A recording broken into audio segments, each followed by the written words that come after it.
Can you believe how much money he got paid? How many other teams could have had him? And it was like, I think people took that Seahawks game, the way he played in that game, and thought, this is Cam's only going to get better. He's going to put together an MVP type season. I thought he was really good in that game. You and I have talked about him, though, because we've watched him. They relied a lot on the running. I didn't think he was great. I don't even have the numbers in front of me. He throws some balls that are just you like, okay, you can throw him against the Raiders, quadruple coverage, just like he does some crazy stuff. Maybe but he always has guy. Like I know, and so that's why I'm not buying like he can carry him. But clearly, their defense, Bill Belichick, Darren Waller had 2 catches. They both came in guard. The game was over. Didn't have a target at halftime. Darren Waller. So, I mean, what are they 3-0? Well, I think they're the Patriots? Yeah, they're 2-1 because they lost to Seattle. Oh yeah. I gave him credit for that. Yeah. So, cause it felt like they won, right? I mean, the way Cam was talked about. We got to put his contract thing in a vacuum. He got paid $550,000 because no one was willing to pay him. Like, you are what the market determines you are. Now, outside of a vacuum, what would just even watching Cam through 3 games? Yeah, he should be making $20 million, right? Just starting quarterback on a team that's going to be a playoff team. He's a huge part of their offense. Here's what I would say, though. Well, he was bad today, guy. But for them to beat good teams, and I think the Raiders. I think today made you question like what is their upside, especially these next 2 weeks. Like they could be 3-3 before you blink here, or I guess 2-3. I guess they're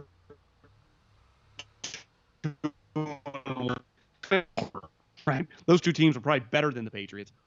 I just think that Cam has like part of Cam's package is he has games today. When you're watching him, now we were betting on him, and I had him on my fantasy team where he just sucks, and he was pretty below average today. So let me ask it this way: if everyone's talking about he should have got paid, what's he gonna get? He keeps playing. Let's say they go to the playoffs. What's Cam Newton gonna get? Is he gonna get? Well, would they franchise him or no? Yeah, if he takes him to the playoffs, they might.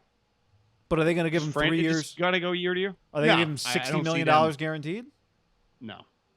Would someone give him that? I don't. Would Gruden? What if the Raiders miss and Gruden want him? See, that's what I'm saying. I'm not saying he's not. Please understand, I am not saying that he hasn't been good by and large. I'm just saying this whole week was about how he's proven everybody wrong, and he is to a degree because he's getting paid so little.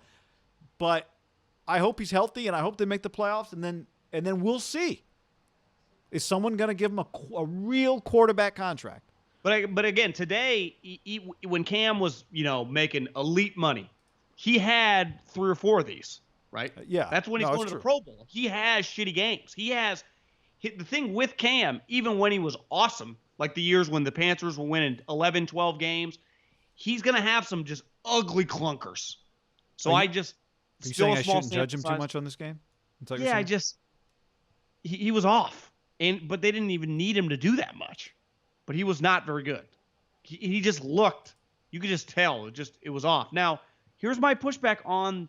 I text you this because you were shitting on him, and I was mad at him too. I mean, I had him on my fantasy team. Like, their weapons are not exactly CeeDee Lamb, Amari Cooper, and Gallup and Zeke, right? Yeah, it's true.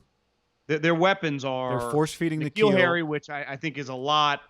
N'Keal, I like N'Keal coming out. Right, probably force should have been feeding like a guy. Yeah, they're force feeding a guy who's not going to make explosive plays. At least he hasn't yet. Maybe now I think he had an ankle from last week, so maybe it wasn't 100%. But well, I mean, is he always hurt? Yeah. I just think we'll just look at the Patriots' schedule here. That's a pretty good game. They got the Chiefs next week, then the Broncos, then the Niners, then the Bills, and then the Jets. I think we'll learn a lot about Cam the next several weeks. But here's where I give the Patriots credit. When he's off, they don't make him carry them. Now, luckily, they ran the ball today with Sony, Rex, your fantasy guy, who crushed it. Alvin Kamara, the white Alvin Kamara. What did he do today? Multiple touchdowns? Yeah, he had 2 rushing touchdowns and a receiving touchdown. Fuck. It's a good day. Had 100 yards combined, rushing, passing. J.J. Taylor was pretty good for them today. I just think one thing you see with the Patriots, and even bigger than Cam, I thought that picture on Wednesday of Bill that went viral is really funny, but it also kind of symbolized something. He lost, I mean, a gut-wrenching loss, right? At Seattle on the 1-yard line. Like, that just sucks to lose that game. He came back with a fucking vengeance this week. Because that game plan, we'll get into Derek here in a second. His numbers don't look that terrible. I watched him and thought, like, he didn't really have a chance against them. And that number you give about Belichick took away Waller. Well, everyone all week, Waller, Waller, Waller. And again, I'm not trying to diminish Waller. He's a great player. What's Belichick known for? Every one of his big games in his career, it's like they take away your best option. They make you beat him with the second pitch. Waller, fucking see ya. And I know Gruden was like, well, Waller was open, watch the tape. Well, fuck, he wasn't getting the ball. So, I mean, Belichick doesn't give a shit if he's open or not. He ain't getting it. And Belichick came to me this week, and he can impact the game more defensively. I think technically he is the play caller, but on a mission. Like, this team who has a bunch of weapons, you ain't coming here on a short week and fucking getting us. And yeah, 20 points is misleading. I thought the Patriots kind of fucking housed them today. You're right. The 20 points, because I turned the game off when it was 13. Like, did they get some garbage touchdown clearly late in the fourth quarter? It was the Patriots dominated that game. When it really, because that first quarter is kind of tight, and you and I texted and we're like, God, I think the Raiders kind of play with them. Then it just felt like the game plan, like the Raiders just hit their ceiling. And it was just like they weren't going to score. The Raiders were better when the game started, and the Patriots got kind of lucky because the Raiders got that Josh Jacobs fumble where it turned out he actually recovered it, but the officials didn't give it back to the Raiders because they hate them. And now they got a stop on the other end, but the Patriots didn't look great. I thought the Raiders looked really comfortable to start that game. No crowd. They just looked ready to play. That's a weird stadium with no crowd. It's like, God, it just looks weird. We're just so used to seeing it like under the lights, Sunday Night Football, packed, freezing. I think your point about Bill and the sweatshirt is a good one, that it did symbolize something. I'll take it even a step further, right, beyond just coming off the Seattle game. But, I think I don't know if it crossed his mind. It crossed some people's minds, like, Tom's moving on. Why don't you just shut it down, Bill? Walk away. Go out with, Tom's last year. Don't even try to do this again. Guy, Colin, and he's not, I mean, he believes this, thought they were tanking.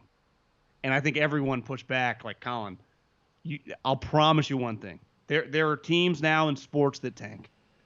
That motherfucker, if you did a list of last people to tank, he might be tied with maybe a Pat Riley, but he'd have to be number one and the last guy to tank, right? I mean, number one on the list, last guy to ever tank. But it's not like especially when you factor in Tom just left him kind of middle finger up. Like, this ain't going to – if he was going to do it, it ain't this year. Yeah, I don't know what the exact crossover was because I saw – did Robert Kraft say something about – Cam Newton was a free agent for 89 days or 86 days or 83 days. I don't know how many days after Tom was gone, he was a free agent. But it's not like the Patriots ran out and signed. Tom signed the second day of free agency. Yeah, it's not like the Patriots ran out and signed Cam right away.